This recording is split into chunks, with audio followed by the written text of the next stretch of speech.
हिमाचल पथ परिवहन निगम एचआरटीसी के चालक एवं परिचालक यूनियन ने एक बार फिर निगम के खिलाफ वित्तीय देनदारियों को लेकर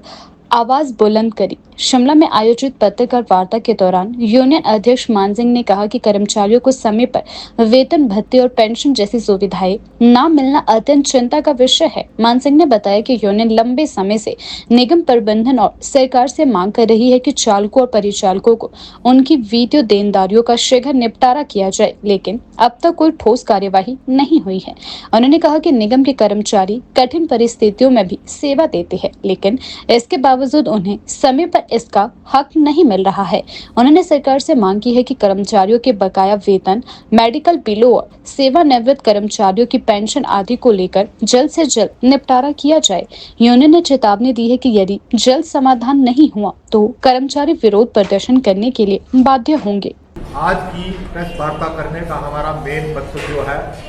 माननीय मुख्यमंत्री महोदय जी ने जब 50वीं वर्षगांठ एचआरटीसी ने मनाई थी, वहाँ मंच से उन्होंने घोषणा की थी कि 50 करोड़ रुपया आपको ओवरटाइम के रूप में और 9 करोड़ रुपया जो है वो आपको मेडिकल रिवर्समेंट के रूप में तुरंत दे दिया जाएगा। लेकिन बड़े दुख के साथ कहना चाहूँगा कि वो ना तो वो 9 करोड़ ना तो वो 50 करोड़ मिला। 9 करोड़ जो मेडिकल रिवर्समेंट बिल की देने की घोषणा उन्होंने की थी, मैं थोड़ा उसको संक्षिप्त में बता आपके माध्यम से माननीय मुख्यमंत्री महोदय जी को के संज्ञान में लाना चाहता हूँ कि जो 9 करोड़ मेडिकल रिवर्समेंट है वो रिटायर हुए हमारे रिटायर हो गए और महीने की हर महीने उनको दवाई लेनी होती है, वो 9 करोड़ रुपया पेंडिंग था, उन्होंने घोषणा की थी। उसके लिए हम आज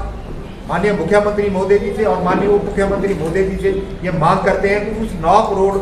मेडिकल रिवर्समेंट की जो उन्होंने घोषणा की थी उसको तुरंत दिया जाए, ताकि हिमाचल पथ परिवहन निगम का जो बीमार कर्मचारी हैं जिनको हर महीने दवाई की जरूरत होती है उनको कहीं ना कहीं रिलीफ मिल सके। उसके बाद मैं ये भी मांग करूंगा कि 50,000 एरियर की किस्त जो पूरे हिमाचल प्रदेश के कर्मचारियों को आज से 4 साल पहले मिल चुकी है, लेकिन एचआरटीसी के कर्मचारियों को आज तक नहीं मिली, मैं उस एरियर की किस्त की लेने की भी मांग करता हूँ। उसके बाद जो 4/9/14 का हमारा एरियर है, हमारे ओवर टाइम जो उन्होंने उस टाइम हमने एजिटेशन भी किया था, लेकिन हमें 15 करोड़ रुपया सिर्फ मिला था। उस टाइम 107 करोड़ में से घट के 92 करोड़ रहा, लेकिन आज की डेट में अब 2-3 महीने हो गए, मेरे ख्याल से 96-97 करोड़ फिर लेने को हो गया है। तो ओवर टाइम की ओर भी ध्यान दिया जाए और पेंशनरों को पेंशन जो वो भी टाइम की दी जाए। और मैं खासकर पुरजोर मांग करना चाहता हूँ माननीय मुख्यमंत्री मोदी जी से कि जो 9 करोड़ मेडिकल रिवर्समेंट है उसको तुरंत दिया जाए, ताकि जो हमारे रिटायर हुए बेचारे कर्मचारी हैं उनको हर महीने दवाई की जरूरत है, तो हर महीने उनका पैसा लगता है। अगर वो मेडिकल रिवर्समेंट कहीं ना कहीं मिल जाता है तो एचआरटीसी का जो बीमार और रिटायर और जो मौजूदा बीमार कर्मचारी है उसको रिलीफ मिल सके। उसके बाद मैं एक मांग और करना चाहता हूँ कि वर्कशॉपों में स्पेयर पार्ट जो है वो बिल्कुल भी ना मात्र के हैं। तो मैं माननीय मुख्यमंत्री मोदी जी से और मुख्यमंत्री मोदी जी से ये निवेदन करना चाहता हूँ कि स्पेयर पार्ट जो है वो वर्कशॉपों में लाया जाए। और जो बसों की कमी है हमारे पास, जो बसें हमारी ऑप्शन हो गई थी और नई बसें जो लाने के लिए अभी प्रक्रिया चल रही है उनको तुरंत लाया जाए, ताकि हिमाचल प्रदेश की जनता को अच्छी सुविधा मिल सके। उसके बाद मैं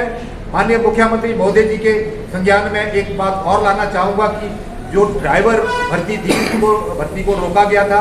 आज की डेट में हिमाचल पथ परिवहन निगम में ड्राइवरों की बहुत भारी शॉर्टेज है, ड्राइवरों को छुट्टियाँ नहीं मिल रही हैं, ड्राइवरों को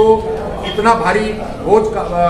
बढ़ गया है कि काम उनको इतना करना पड़ रहा है कि ड्राइवर जो है डिप्रेशन में है। तो मैं ये भी मांग करता हूँ माननीय मुख्यमंत्री मोदी जी से और उप मुख्यमंत्री मोदी जी से कि ड्राइवरों की भर्ती भी जो है वो तुरंत की जाए। अंत में मैं एक बार फिर उनसे निवेदन करना चाहूँगा कि जो मेडिकल रिवर्समेंट है उसको तो कम से कम तुरंत दिया जाए, ताकि हिमाचल पथ परिवहन निगम का जो कर्मचारी है वो अपने आप को अच्छा महसूस करे और समय पर दवाइयाँ ले सके। मेडिकल रिवर्समेंट जो है वो 9 करोड़ लगभग 2-3 सालों से हमारा जो पेंडिंग चला हुआ है और ये 9 करोड़ 9-10 करोड़ के करीब बनता है और 9 करोड़ उन्होंने देने की घोषणा की थी। चलो 9 करोड़ ही सही, लेकिन मिले और उनको भी कहीं पैसा खर्चने को कहीं पैसा वो अच्छे से दवाई ले सके। मैं ये मांग माननीय मुख्यमंत्री मोदी जी से और उप मुख्यमंत्री मोदी जी से करना चाहता हूँ।